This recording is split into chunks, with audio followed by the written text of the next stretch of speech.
नवी मुंबई महानगर पालिका मुख्यालय में विभिन्न योग केंद्र के अध्यक्षों और वरिष्ठ नागरिकों के शिष्टमंडल ने उप महापौर दशरथ भगत से मुलाकात की। इस मुलाकात के दौरान सोनखार, सानपाड़ा और पाम्बे क्षेत्र के उद्यानों की स्थिति, विशेषकर शारदा माई धर्माधिकारी उद्यान से जुड़ी समस्याओं और बुनियादी नागरिक सुविधाओं को लेकर विस्तार पूर्वक चर्चा की गई। उप महापौर ने सभी मांगों को गंभीरता से सुनते हुए इन्हें प्राथमिकता के आधार पर जल्द से जल्द पूरा करने का ठोस आश्वासन दिया।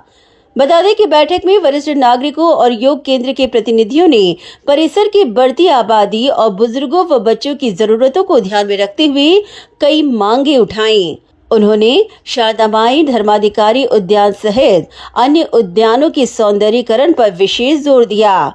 बैठक के दौरान उन्होंने उद्यानों में खराब पड़े झूलों, टूटी बेंचों की तुरंत मरम्मत की मांग की। साथ ही बुजुर्गों को बैठने, आपस में संवाद करने और समय बिताने के लिए उद्यानों में विशेष विरुंगला सुविधाएं विकसित करने का आग्रह भी किया।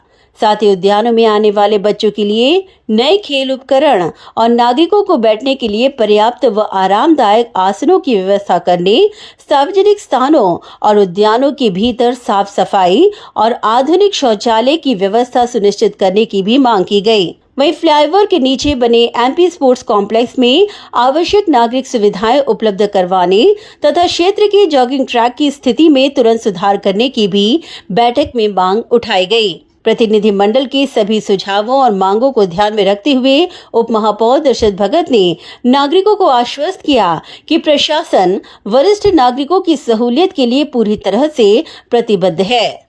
उन्होंने कहा कि वरिष्ठ नागरिकों और बच्चों के स्वास्थ्य व मनोरंजन के लिए उद्यानों का सुव्यवस्थित होना बेहद जरूरी है। उन्होंने कहा कि शिष्टमंडल द्वारा उठाए गए सभी सुझावों के मद्देनजर संबंधित अधिकारियों को तुरंत निर्देश दिए जाएंगे। वहीं सभी उद्यानों में बुनियादी सुविधाओं को अपग्रेड करने, खेल सामग्री लगाने और मरम्मत के कार्यों को पूरी प्राथमिकता के साथ जल्द से जल्द पूरा करने का काम किया जाएगा। सोनखार, सानपाडा, पांबीच या भागातील मोठ्या संख्येने सिनियर सिटीजन, ज्येष्ठ नागरिक भेटायला आले होते आणि त्यांच्या त्या ठिकाणी विविध सूचना होत्या आणि विशेष करून हा जो काही सानपाडा सोनखार आहे, सोनखार भागातील ते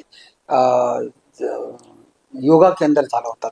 सर्व योगाचे सर्व योगा केंद्राचे सदस्य आहेत आणि त्यांनी त्या ठिकाणी ज्या काही सूचना आहेत त्या सूचनामध्ये मैदान गार्डनमध्ये काही विविध साहित्य आहेत, त्या साहित्य दुरुस्त करा, काही ज्येष्ठ नागरिकांसाठी झोपालय असावेत, टॉयलेटची सोय व्यवस्था असावी, जो काही ब्रिज खाली जो स्पोर्ट्स कॉम्प्लेक्स म्हणून एमपी स्पोर्ट्स कॉम्प्लेक्स म्हणून केले ब्रिज खाली, त्याच्या काही सुखसुविधा आहेत, असे विविध सुविधा त्यांनी सांगितलेल्या आहेत। अतिशय चांगले त्यांनी म्हणजे जवळजवळ अनेक सूचना त्यांनी केलेल्या आहेत आणि आम्ही त्यांचे देखील स्वागत केलेलं आहे आणि असेच त्यांनी यावं आणि अनेक सूचना सांगाव्या जेणेकरून त्या सूचनांचे पालन करून त्या सूचना परिपूर्ण करणं हे आमचं त्या ठिकाणी कर्तव्य असते आणि आम्ही त्यांचं स्वागत केलेलं आहे आणि त्यांनी ज्या ज्या आम्हाला सूचना दिलेल्या आहेत त्या भागातील ज्या काही विविध नागरिक समस्यांच्या ज्या सूचना केलेल्या आहेत आणि त्या सूचना त्यांच्या आम्ही त्या ठिकाणी त्वरित पूर्तता करू आणि त्यातल्या काही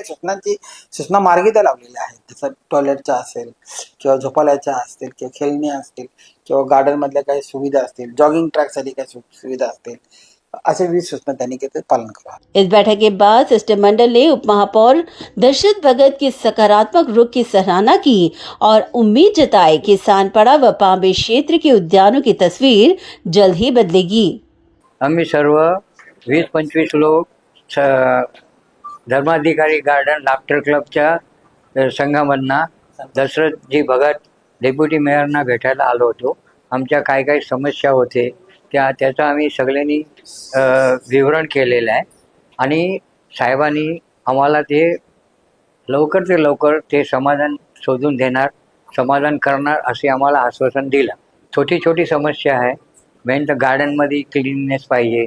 आता पाऊस येतोय, ब्रिजच्या खाली सगळी साफसफाई पाहिजे, याच्या करून आम्ही रविवार सोडून रोज योगा प्राणायाम वगैरे सगळं करू शकतो। गार्डनमध्ये झुले लावायचे मोठे लोकांसाठी, बाकी अजून अशी छोटी 5-6 समस्या आहे त्या आम्ही त्यांना सांगितली तर त्यांनी सगळं समाधान करणार असे आम्हाला आश्वासन दिला आणि त्यांनी आम्हाला सगळ्यांना एवढी चांगली भेट दिली, त्याच्याबद्दल मी त्यांच्या लाफ्टर क्लबतर्फे आम्ही त्यांचे खूप आभार मानतो. आमच्या मागण्या आहेत, गार्डनमध्ये सुरुवातीला स्पीकर लावले होते. सकाळच्या शांत वातावरणात ना ती गाणी किंवा बातम्या ऐकताना खूप छान वाटायचं. सकाळ संध्याकाळ चालू असायची. आता सध्या ते स्पीकर बंद आहेत. नंतर व्यायामाची जी साधनं आहेत, आम्ही सगळे ज्येष्ठ नागरिक, आमच्या घरात आम्हाला तेवढी जागा नाही मिळत मुलं नातवंडांमधून, पण इथे आम्हाला व्यायाम करायला जागा मिळते, निवांतपणे बसायला मिळते, एकमेकांशी बोलायला मिळतं, सुखदुःख वाटता येतात. ते जे झोप त्याच्यासाठी आम्हाला मुळात थोडीशी व्यायामाची साधनं हवी आहेत. नंतर जे झुले होते त्याच्यावर ज्येष्ठ नागरिक पण जाऊन बस, म्हणजे सगळे येणारे लोक तिथे बसायचा प्रयत्न करतात. आम्ही उलट त्यांना अडवतो की हे मुलांसाठी आहे, पण तरी असं कधीतरी वाटतं ना की खरंच त्यांची इच्छा आहे म्हाताऱ्या लोकांची की आपल्याला बसायला मिळावं.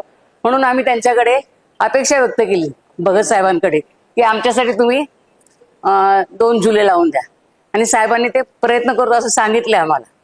तिसरी गोष्ट, तिथे काही पायऱ्या तुटलेल्या आहेत, थोडं स्वच्छतेचा तक्रार होते आमची, सगळे आम्ही त्यांना सांगितलं आणि त्यांनी ते मान्य केलं.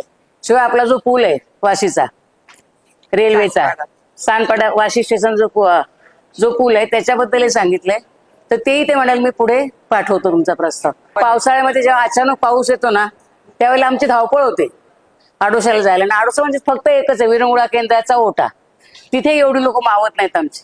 म्हणून त्यासाठी आम्ही त्यांच्याकडे मागणी केली की आम्हाला कुठेतरी थोडासा निवारा शेड जर करून दिलं 1-2 ठिकाणी, तर आम्ही इतर लोकांची सोय होईल, अशा ह्या मागण्या होत्या आमच्या. दुसरं सांगा ना, पावसाळ्यामध्ये आपला योगा पावसाळ्याच्या काळात आम्ही योगासाठी सांडपाडा ब्रिज खाली जातो तिथे, आणि ज्या वेळेला पाऊस असतो ना तिथे पावसामुळे पाणी पण येतं आणि ते अतिशय कचरा झालेला असतो. महापालिकेचे कर्मचारी तो पाहिजे तसा साफ केला जात नाही त्यांच्याकडून, कितीदा सांगितलं. कधी कधी आमचे लोक स्वतः ते झाडतात. अडचणी त्यांनी समजून घेतल्यात आणि पूर्ण करतो असं आश्वासन त्यांच्याकडून आम्हाला मिळालं.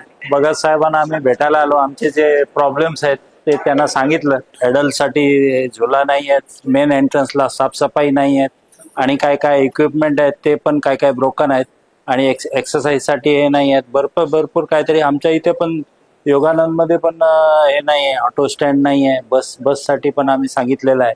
आणि दुसरा कचरा वगैरे साफसफाई पण व्यवस्थित नाही आहे. त्याच्या आधी पण आम्ही इथे आलो होतो. आणि तिकीट काउंटर नाही आहे वाशीला. आणि जे ब्रिज बनवलंय ऍक्च्युली ते एक्सेलेटर पाहिजे तिथे, म्हणजे ईस्टवरून वेस्टला जायला.